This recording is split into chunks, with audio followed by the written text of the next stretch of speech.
François Dezagna et Jean-Paul Rouve, présents. Bonjour. Vous allez bien? Bonjour.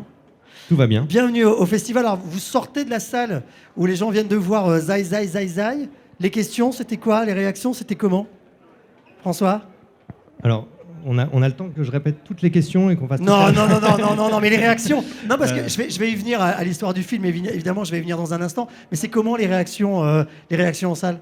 Alors, je remarque, je sais pas si c'est comme ça d'habitude, mais à chaque fois, les gens, avant de poser la question, disent bravo, merci, le film est super, etc.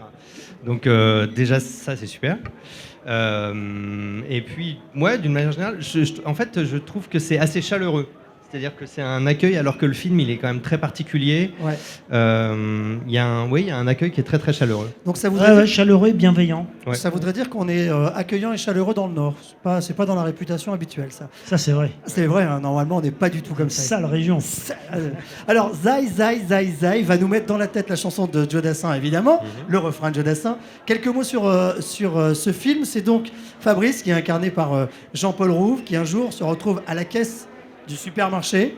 Et c'est pas qu'il a oublié sa carte de crédit, mais sa carte de fidélité, et tout va partir en vrille. C'est ça? Exactement. Elle vient d'où cette histoire?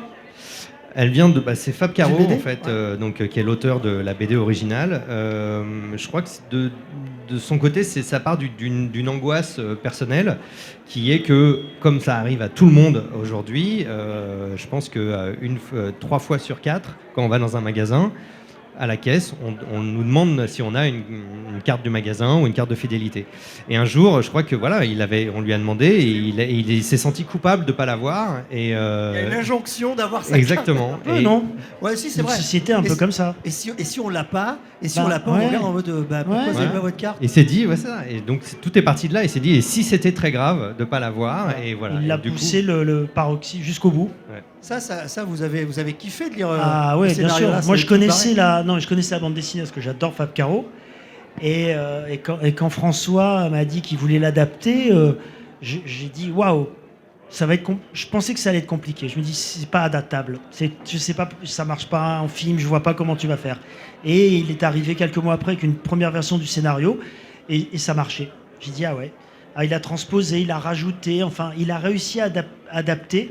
Donc il a réussi à, en fait, bien adapter, que ce soit un roman ou une BD, là en l'occurrence, c'est respecter tout en trahissant, en fait. C'est arriver à faire les deux.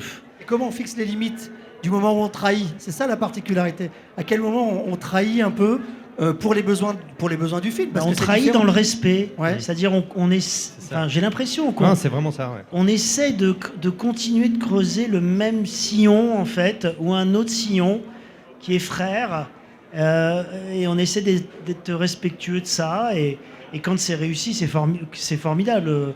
Regardez quand Alain Chabat fait Astérix, il y a Goscinny, mais Alain Chabat aussi. Il y a une empreinte et là Ouais, c'est pareil. Là. et là c'est pareil évidemment. Alors il y a évidemment un beau casting aussi auprès de Jean-Paul. On peut les citer. Bien sûr, il y a Julie Depardieu, Ramsey Bédia. Ramsey, Yolande Moreau, Julie Gaillet. Julie Gaillet, Gaillet, pardon. Ouais. Il On y a- en oublie? Oui, certainement, on en oublie. On oublie Maurice Ramsey, Barthélémy. Mais... Yolande Moreau. Yolande, j'ai dit, ouais, Yolande, ouais, on bien l'a sûr, dit. qui Voilà. joue la commissaire. Ouais. Un beau casting pour un film. Je crois qu'on peut qualifier de complètement déjanté. Dès les premières images et à l'évocation déjà du pitch voilà, c'est dit, c'est posé, on sait qu'on entre dans C'est l'absurde. de l'absurde, enfin c'est un amour absurde, un peu à l'anglaise, un peu absurde, Ouais, c'est un peu les nuls, les Monty Python, tout ça que nous on adore. Hein, Mais c'est pas sans nous éveiller quand même sur quelques trucs qui sont le consumérisme quand même sur cette histoire d'injonction quand même, je trouve. Et puis sur l'autre côté, c'est l'idée du rejet.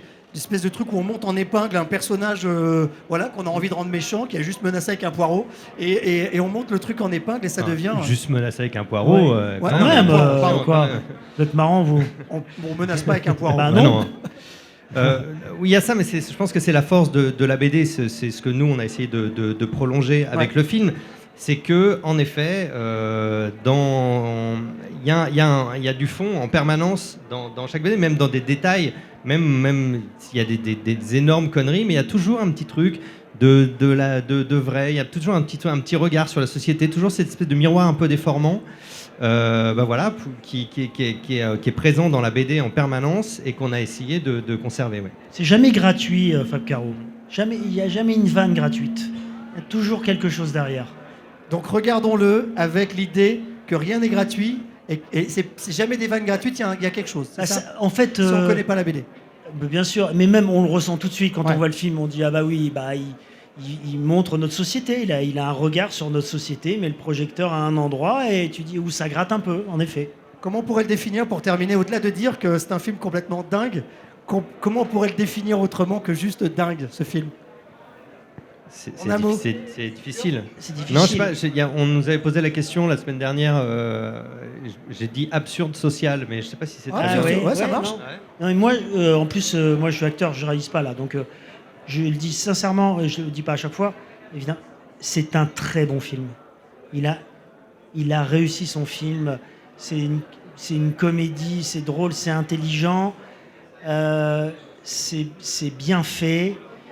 Je suis très très fier d'être de ce film, vraiment. Je suis très fier de mon pote et très fier du film. C'est bien résumé, je trouve. Non, mais vraiment, vraiment. Ouais. Et ça sort le 23 février prochain, 2022. Il y a encore un petit peu On de a temps. un peu de temps, ouais. On a un peu de temps. Merci beaucoup d'être venu nous voir. Merci à vous. Merci. Zai